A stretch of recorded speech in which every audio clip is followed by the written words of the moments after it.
Now on CoastTV News. Carbon monoxide detectors and how first responders say you can stay safe from poisoning this winter. Dewey Beach tax assessment. Town council reevaluating a tax for property owners after Sussex County's reassessment. An open, grassy lot. A vote at Monday's Milford Council meeting could turn this land into a new subdivision. We're seeing cloudy skies across Delmarva right now. It's dry presently, but showers increase tonight into Saturday and then a drier Sunday. I'll have your full forecast coming up a little bit later on. This is CoastTV News at 5. A deadly gas you won't even know is there without one of these. Good evening. I'm Christina DeRobertis. And I'm Charlie Sakaitis. We begin tonight with the dangers of carbon monoxide. Recently, a local councilwoman experienced the effects of carbon monoxide poisoning. Trina Brown Hicks, a Lewis councilwoman who had a close call with CO poisoning this month. Brown Hicks told us that she was using a new oven to bake a food dish. 30 minutes later, she heard the detectors going off, encouraging evacuation. Readings revealed that the oven was in fact the source of the CO leak throughout her house. She then aired out the space. I am very glad that I had carbon monoxide detectors, because it's not something that you ever think is going to happen. I never really thought about it, but you know, I know I have propane appliances, so there was a possibility. So I had it, and glad I had. It's better to have and not need than need and not have. The risks of carbon monoxide poisoning could increase along with the temperature of your home. After speaking with emergency services in the area, here's how to recognize and prevent this from happening to you. Carbon monoxide, or CO, is commonly called the silent killer because it's colorless, odorless, and tasteless. The Milton Fire Department has tips on how to stay safe as the weather cools. This time of year, with trying to heat the home or during a natural disaster of some sort, portable generators and home generators need to make sure they're run outside and not run in your garage or run in your home. Those that run off of gasoline could be very dangerous due to exhaust. If there is a possible CO poisoning, Milton Fire EMS goes into action. Once we do our assessment of the patient, we can actually monitor the levels of oxygen and carbon dioxide in the blood. And using those clues, we can determine maybe there's some other possibility here. Reynolds says it's critical where you place a carbon monoxide detector. It is a low-lying gas, so it's going to accumulate low before it rises up high. So the detectors need to be low to the ground. It is state protocol that every EMS provider have one of these, a CO detector, on every emergency call. That gives us an extra level of security that if we do go into a residence, it beeps and alerts us that there is a presence of possible CO and we know to evacuate. Dr. Nick Perchiniak with emergency medicine at Beebe and Lewis says the symptoms of CO poisoning appear common. The most common related to carbon monoxide would be headache, dizziness, weakness, and sometimes nausea and vomiting as well. But Perchiniak says he's seen some severe cases of poisoning. For a more severe case, those patients have some sort of neurologic issue, so they might be altered in terms of their mental status. They could be unresponsive, could have seizure activity. With even colder weather on the way in the coming weeks, make sure you stay alert to the symptoms of CO poisoning and call 911 if you think you have symptoms. For Coast TV, I'm Bob Trihey. And this brings us right into our Coast TV poll. We want to know, how often do you check your carbon monoxide detector? Let's see. Let's take a look at the results here. 3% monthly, 51% yearly, 13% say only when it's chirping, 33% don't have one. All right, well, you can go vote online right now at coasttv.com or leave a comment. You can also use our mobile app.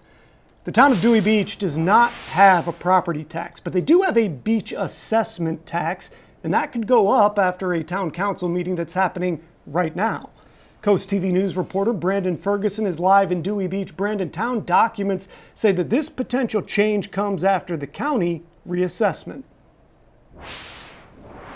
Charlie, the current beach tax assessment rate of 40 cents for every $100 of total property value here in Dewey Beach, hasn't been changed since 1992, and that's going to stay like that. The town council meeting wrapping up just moments ago. It was strictly just discussion today. No action was made on a change, though the town did release new information for nearly 2,000 properties here in Dewey Beach.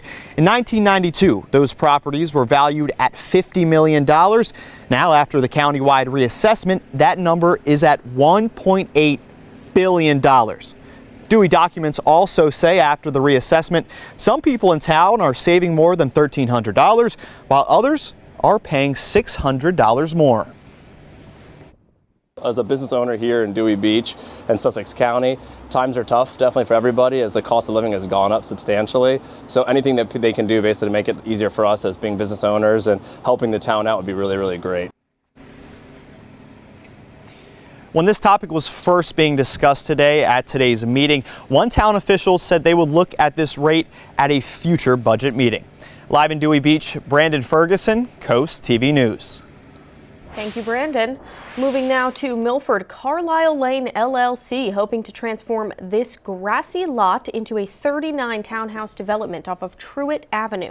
That's where we're going to find Coast TV reporter Emma Aiken. Emma, the city tells you a decision will likely be made on Monday night.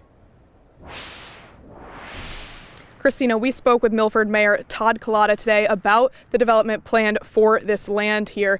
He says Monday night's city council meeting will consist of a final public hearing, then likely a decision will be made about whether to approve or deny these townhouses. Previously, the landowner told Coast TV that the current plan calls for 8 units per acre, which is less dense than the city's 12 units per acre zoning allowance.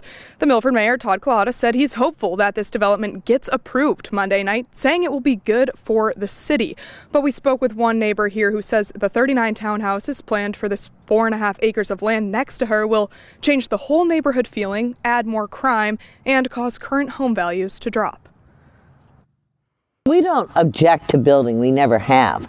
But the fact that they're going to do 39 total units, which ends up being almost 80 people, if not between 80 and 120 people, cars on this very quiet street, is highly objectionable.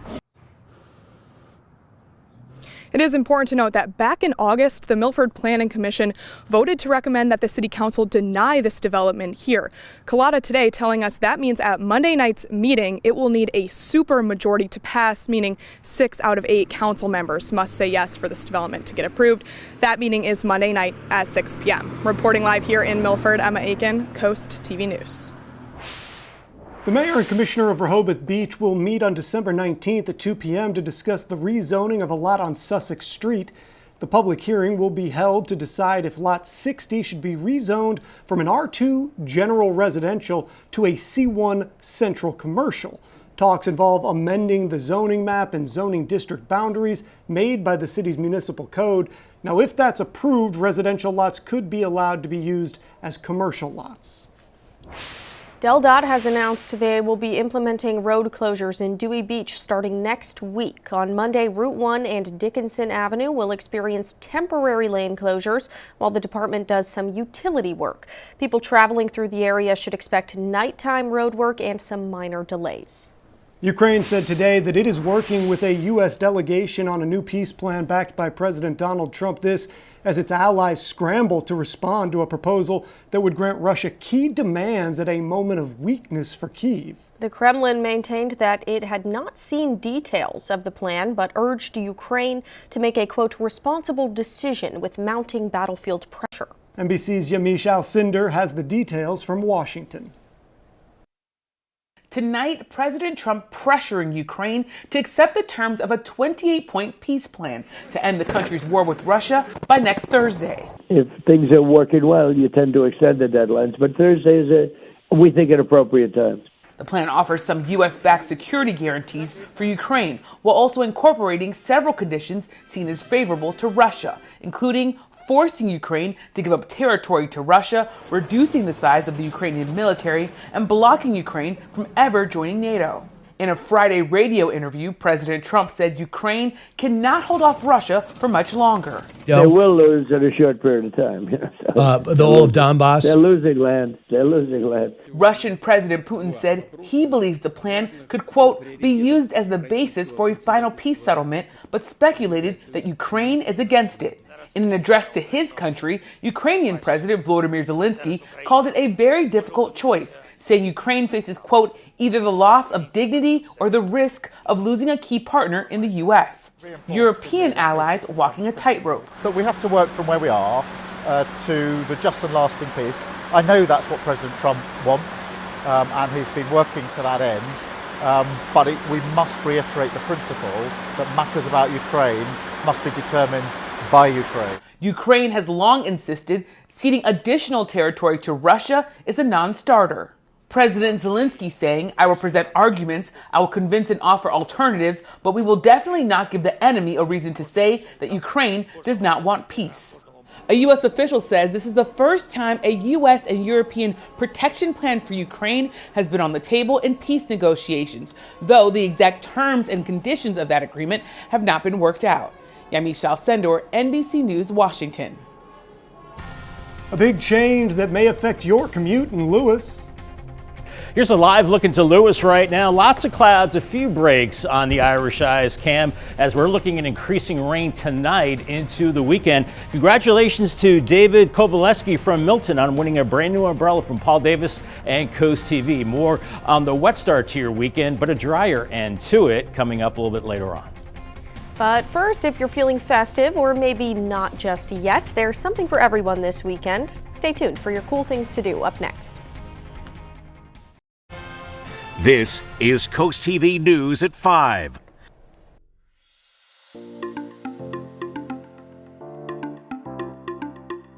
The snowflakes may not be falling from the sky just yet, but there's a 100% chance of snow at the Crooked Hammock every weekend this holiday season. It's all part of Holidays at the Hammock, with seasonal specials like Crooked Hot Chocolate, plus there's s'mores and a Holly Jolly brunch on Sunday. In Ocean City, the 33rd annual Winter Festive Lights just opened up. There's millions of twinkling lights, animated holiday displays, and a 50-foot Christmas tree at Northside Park. It stays open until the end of December. Milford is getting festive too with the 38th annual Festival of Trees. You can stroll through a wonderland of beautifully decorated trees and check out some local vendors. This event supports Delaware Hospice. For something a little different, check out the Nanticoke Cultural Immersion event on Saturday to learn about Nanticoke history, heritage, and traditions. It starts at 2 p.m. in Selbyville. Or you can cruise down the Broadkill River from Lewis to Milton with Cape Water Tours on Saturday or Sunday. The cruise is about 90 minutes each way and it starts at 10 a.m. For more information, just head over to our website coasttv.com and click on Cool Things to Do.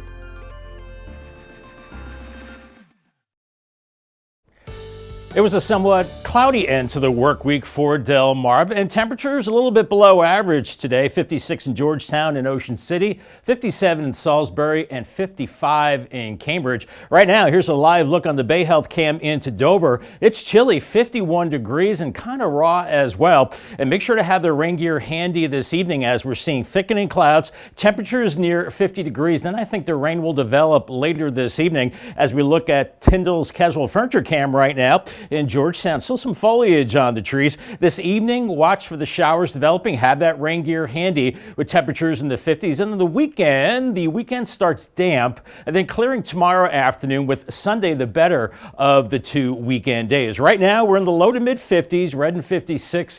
Millsboro, you're at 53, as is Dagsboro, 54 in Ocean City, 53 Bethany Beach, Indian River Inlet right now at 54, as the winds are calm. Don't have to worry about that this evening as we're looking at cloudy skies right now.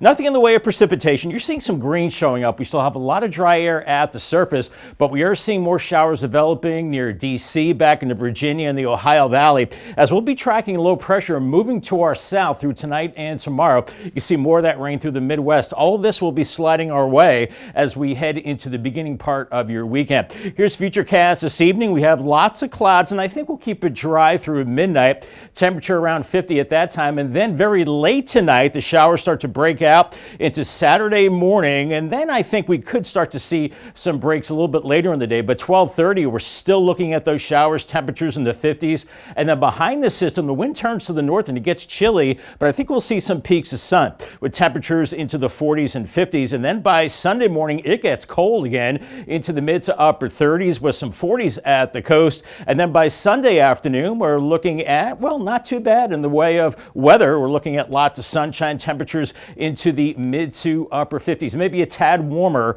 than your Saturday. Rain chances the next several days. I think this is a little high, that rain chance. It's a Saturday night. I think we're pretty much isolated. Then an uptick in that activity Tuesday into the big travel day Wednesday. Right now, Thanksgiving is looking dry, but along the coast, we're looking at temperatures into the upper 50s to 62 with rain in Chincoteague, 57 into Rehoboth. As we get closer to the big travel day, later Tuesday into Wednesday, we could see a little bit of shower activity. Then it starts to dry out, I think, as we head into Thanksgiving. And then Black Friday through Sunday, cold and blustery, temperatures 10 to 15 degrees below normal and staying dry, but definitely a taste of winter at that time. Tonight, 49 with the showers developing, 55 tomorrow with scattered showers. Paul Davis 7-day forecast, dry Monday, and then showers Tuesday into Wednesday and mild 63 Tuesday, 66 Wednesday, and then Thanksgiving 53, a little cooler, but I think it's dry, and even colder by Friday, a high of 47. Thank you, Bob. It's that time of year for the Bless Our Children campaign. Every year, CoastTV works to make the holidays brighter for kids here on Delmarva. The money that you give goes to local charities. They buy the presents. Here's how it all works and how you can support. For many in our community, the holiday season can bring about stress, as they strive to create unforgettable moments for their cherished little one. And that's where the Bless Our Children campaign can help, but we need your support to make it happen. All the money you donate goes to local nonprofit organizations which give gifts to children this holiday season. And you know what, Mike? Every penny, every single one you give helps families right here in Delmarva because WBOC covers all administrative costs. Send a donation and a holiday card, and we may read your well wishes on the air. Businesses can also help Bless Our Children by accepting the Shell Brothers Bless Our Children Challenge by donating at least $1,000. As our thank you, we'll list your name on the Shell Brothers Honor Roll in order of amounts given in increments of $1,000. You can donate by sending a check or money order to the address on your screen, or you can use your credit card online at blessourchildren.org. Together, we can make the holidays this year a special one. Bless Our Children is administered by the Draper Holdings Charitable Foundation. Coming up tonight on DSN at 6:30, Winters Mill traveling to Wicomico in high school football, and then the final score at 11. Coast TV News at 5. We'll be right back. The long-awaited traffic change has arrived to Route 9 near Nassau Commons Boulevard. A new traffic light on Route 9 turned on this afternoon. DelDOT says the signal was placed here to improve safety and traffic flow. However, people who frequent the area, they have some mixed thoughts on the addition. It's a busy road. Even without that light, you have a tendency to get backed up. A lot of people in our community over here are constantly crossing over. We go to Redner's, we take long walks, we access this area over here, so we're really happy about it. Mostly Redner's, I think, but a lot of bikers too, because we have good access to the senior center going this way and then getting on the trails. And this is just the latest of many improvements to the area, including repaving, a crosswalk, and bike lanes. And now we're looking live outside into Laurel. We have one more check on your forecast right after this. Make sure you have the rain gear handy just in case this evening. I think we're looking at cloudy skies, temperatures near 50. Then those showers develop more than likely after midnight. Remember to call the CoastTV First Alert weather phone. It's sponsored by Brockstead, Mandalis, Federico. Paul Davis 10-day forecast. Much of Saturday is wet. Maybe some late day sunshine, 55 and then 58 as we go into your Sunday, 56 Monday, and then the big travel period Tuesday and Wednesday. Temperatures in the 60s, some rain showers Tuesday and Wednesday. And then for Thanksgiving, I think think it's drier and colder, 53, then really cold Friday into Saturday as temperatures dip way down. So for those Black Friday shoppers, they're going to have to bundle up. And you know, I think this might be a great time. If you don't have it, get that app. Get the app, download it right now. Indeed. Thank you, Bob, and thanks to you at home for joining us for Coast TV News at 5. For more news, more local weather, get that app.